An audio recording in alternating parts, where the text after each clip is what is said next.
உன் கையில் இன்னைக்கு சில நன்மைகள் இல்லை, சில காரியங்கள் இல்லை. அது இல்லாமல் போக பண்ண காரணமானவன் கையில உன்கிட்ட இல்லாம ஆக்கி அவன் அதை வச்சு மகிழ்ந்து கொண்டிருக்கிறான்ல. நீ ஃபேஸ் பண்ண, நீ ஃபேஸ் பண்ண. நான் உன் கூட இருக்கிறேன். நாளைக்கு சரித்திரம் மாறும். கைகளை தட்டி எத்தனை பேர் ஆமென் சொல்லுவீங்க?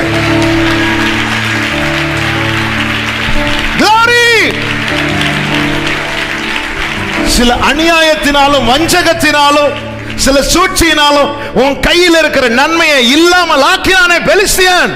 கர்த்தர் சில காரியங்களை ஃபேஸ் பண்ண வைக்கிறார். தாவீது என்ன செஞ்சான் தெரியுமா? அந்த பட்டயத்தை எடுத்து அவனை வெட்டிட்டு போட்டுட்டு போகவில்லை. அந்த நன்மையை தன் கையில வைத்து சுகித்துக் கொண்டிருக்கிற பெலிஸ்தியன் கையில் இருக்கிறதை கர்த்தர் உன் கையில திரும்ப கொடுத்து அதை உன் வீட்டில் கொண்டு வந்து ஃபேஸ் பண்ண. ஆண்டவரே, ஏன் ஆண்டவரே இப்படி என்ன அள விட்டுட்டீங்க?